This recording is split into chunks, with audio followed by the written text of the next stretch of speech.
क्या आपने ये नोटिस किया है कि टीवी, न्यूज़पेपर्स, रेडियो और रोड साइड बैनर्स में अब एचआईवी के प्रति जागरूकता फैलाने वाले विज्ञापन और कैंपेन्स गायब से हो गए हैं। कुछ सालों पहले तक बॉलीवुड सेलिब्रिटीज और स्पोर्ट्स पर्सनालिटीज के अवेयरनेस एड्स चलते थे और एड्स से बचाव और इससे जुड़े स्टिग्मा पर बातें होती थी। स्कूल की किताबों में भी एचआईवी एड्स का चैप्टर हुआ करता था, लेकिन आजकल हम इसके बारे में बहुत कम सुनते हैं, देखते भी कम है। ऐसा लगता है जैसे समाज ने इसे भुला ही दिया हो। लेकिन क्या हमने इसे भुलाया है या वाकई खतरा कम हो गया है? आइए आंकड़ों से जानते हैं। अनुमान है कि भारत में लगभग 25.4 लाख लोग एचआईवी के साथ जी रहे हैं और हर साल करीब 66,400 मामले सामने आते हैं, यानी हर दिन 180 से 190 नए लोग इसकी चपेट में आते हैं। तो इसका मतलब ये हुआ कि भले टीवी पर एड्स की एड्स ना दिखाई देते हों, मगर ये आज भी हमारी जिंदगी में है। लेकिन पिछले कुछ सालों के डाटा पर गौर करें तो पता चलता है नए संक्रमण 2010 की तुलना में लगभग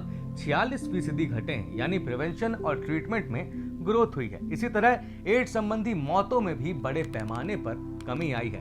नेशनल एड्स कंट्रोल ऑर्गेनाइजेशन के डेटा के अनुसार 2010 तक औसतन 1,18,000 एचआईवी के प्रकरण हर साल आते थे, जो 2023 तक घटकर 66,000 के करीब हो गए। वहीं मौतों की बात करें तो 2010 के डाटा के अनुसार 1 से 1.8 लाख लोग सालाना जिंदगी की जंग हार जाते थे, जबकि 2021 का डाटा बताता है कि एड्स संबंधी मौतें घटकर 42,000 के आसपास हो गई हैं, यानी मॉर्टेलिटी रेट 76% कम हो गई है। अब सवाल ये है कि क्या ये बीमारी अब उतनी खतरनाक नहीं रही है? क्या इलाज और जागरूकता ने इसे मैनेजेबल बना दिया है? आइए विशेषज्ञ डॉक्टर से जानते हैं, जो एचआईवी एड्स इलाज और प्रिवेंशन में सालों से काम कर रहे हैं।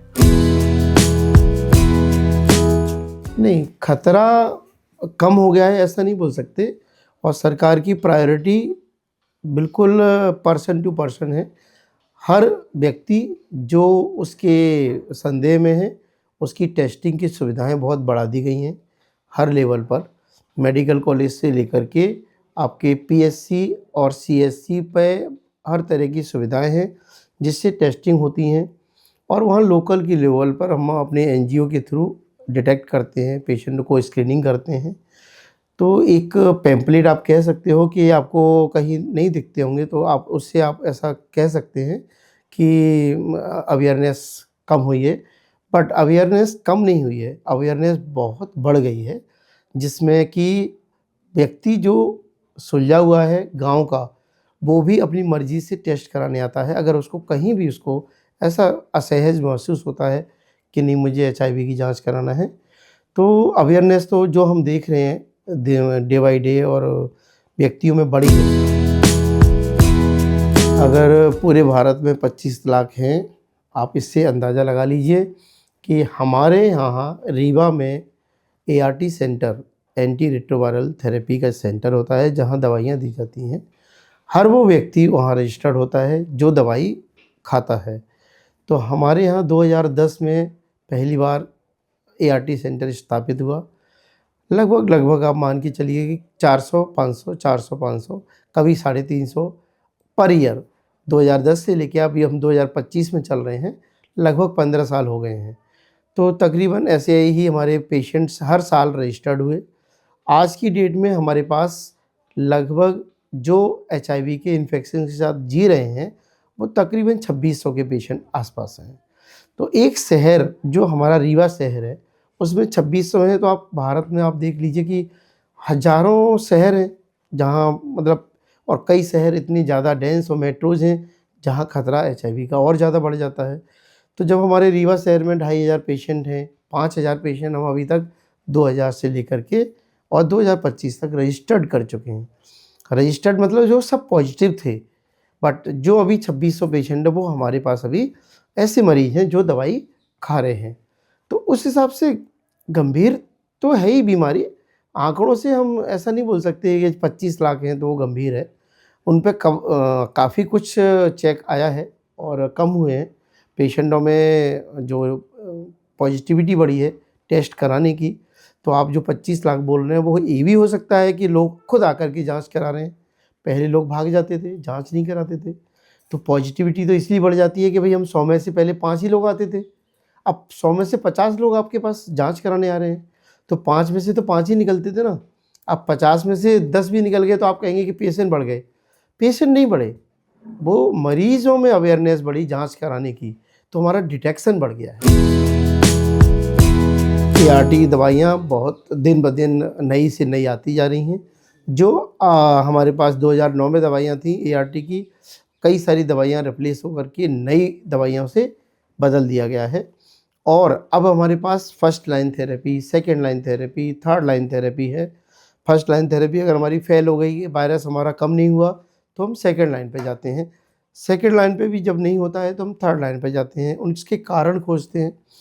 तो दवाइयों का प्रभाव बहुत तेज़ी से, कई सारे मरीज़ तो हम और आप कभी देख कर के पहचान ही नहीं सकते कि ये मरीज़ HIV का इन्फेक्टेड हो सकता है। तो दवाइयों का प्रभाव बहुत चमत्कारिक है, काफ़ी अच्छे से हेल्दी मरीज़ रहते हैं, और जब हेल्दी रहेगा तो मोर्टेलिटी भी कम होती है, इसलिए डेथ संख्या काफ़ी कम हो गई। यस, उससे भी बेहतर हो गया है। डायबिटीज़ और आपने जो दूसरी बीमारी BP जो बोले, वो शरीर के प्रत्येक अंग को असर डालता है, ख़राब करता है। HIV चूँकि वायरस है, इन्फेक्टेड बीमारी है, और जो आप नाम ले रहे हैं डायबिटीज़ या हाइपरटेंशन, वो नॉन कम्युनिकेबल डिजीज़ हैं। हम एक से दूसरे में इन्फेक्ट नहीं करते। हाँ, ये है कि जिस पर्सन को है, उस पर्सन को वो बहुत कमज़ोर कर देती है। HIV की बीमारी में अगर हमको हो गई है HIV का इन्फेक्शन, तो वो वायरल जो रेप्लिकेट करता है उसको आपको रोकना है बस। अगर आपने वो काम कर लिया तो आपको कोई दूसरी बीमारियां होने की संभावना, या HIV से संबंधित जो एडवांस डिजीज़ हैं उनके होने की संभावना बहुत नगण्य और बहुत कम हो जाती है।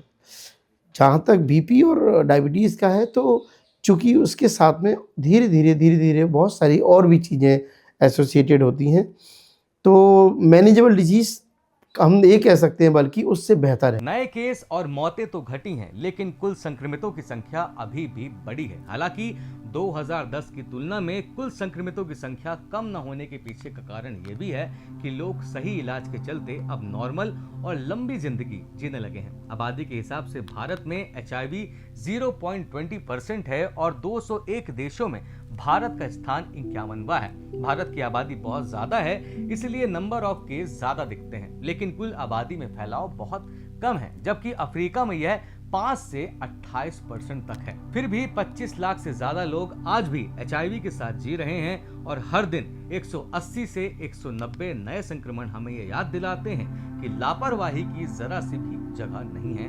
आइए डॉक्टर से जानते हैं HIV से बचाव और इसके शुरुआती लक्षणों के बारे में। शुरुआती सिम्टम्स जनरल सामान्य भी हो सकते हैं।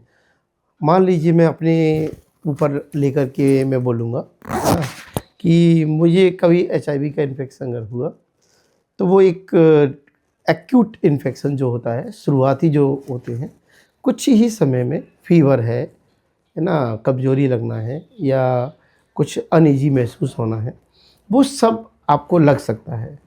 इन लगने के पीछे का देखिए, HIV के वायरस कहीं से तो आया होगा, ये वही व्यक्ति जानता है कि कहाँ से आया होगा।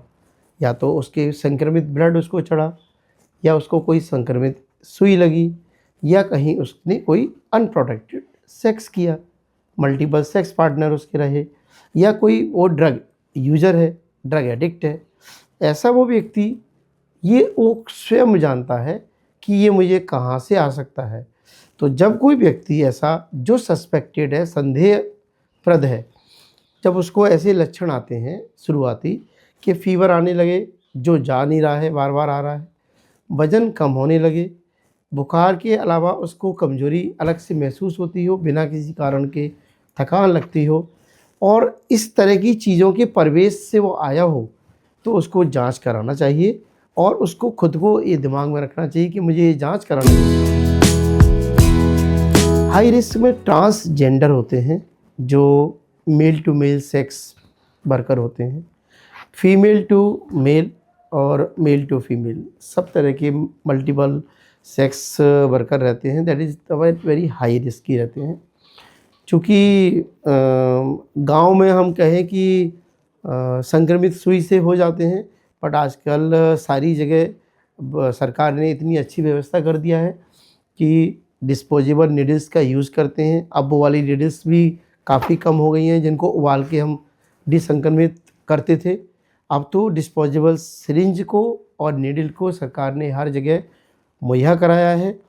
तो अभी जो हाई रिस्क कॉन्टैक्ट्स जो हैं वो हमारे ध्यान देने वाले ऐसे हैं कि सेक्स वर्कर्स पर कंसंट्रेशन करना चाहिए, उनको एजुकेट करना चाहिए।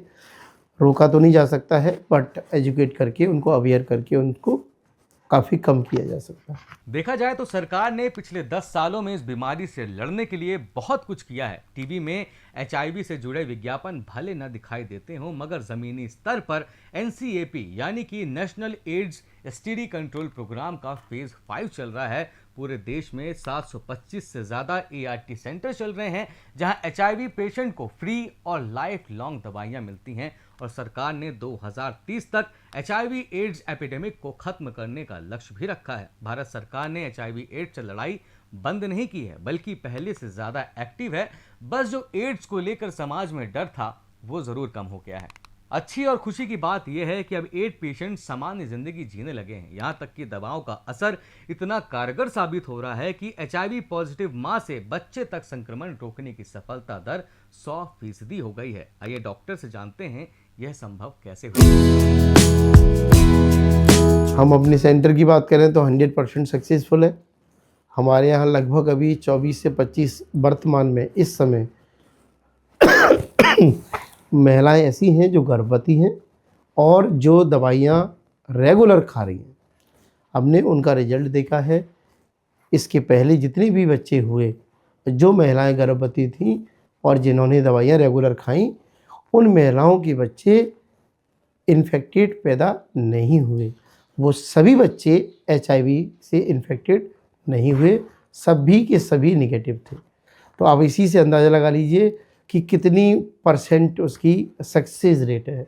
वायरस का ट्रांसमिशन ऑलमोस्ट 0 हो जाता है। तो सबसे पहले तो हम उसको बेहतर दवाइयाँ देते हैं, उसके मरीज़ की जैसी स्थिति होती है उसके अनुसार।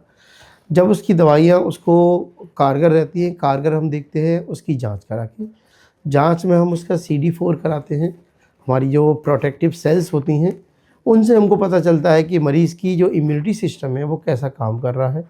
फिर हम उसका वायरल लोड होता है, जो वायरस है, कभी वायरस आपका इन्फेक्टेड हो जाता है तो वायरस क्या है, मल्टीप्लाई करता है, बॉडी में जाके रेप्लिकेट करता जाता है। तो हम जो दवाइयाँ देते हैं उन दवाइयों से वो रेप्लिकेशन और वो मल्टीप्लिकेशन रुक जाता है, वो स्टैटिक हो जाता है। और कुछ दवाइयाँ उनको वायरोसाइडल होती हैं तो मारती हैं। तो अल्टीमेटली कई बार अनडिटेक्टेबल कंडीशन में ब्लड सैंपल आ जाता है। उस कंडीशन में हमारा जो ट्रांसमिशन है किसी भी पर्सन से, न सिर्फ ट्रांसप्लेशेंटल बच्चे में, बल्कि वो किसी दूसरे को भी इन्फेक्शन बहुत कम चांसेस हो जाते हैं फैलाने के। ये तो आपके और हमारे सबके सहयोग और जनता के सहयोग से, जो मरीज़ दवाई खा रहे हैं, जो मरीज़ पॉजिटिव हैं, उनके सहयोग से ही ऐसा संभव है।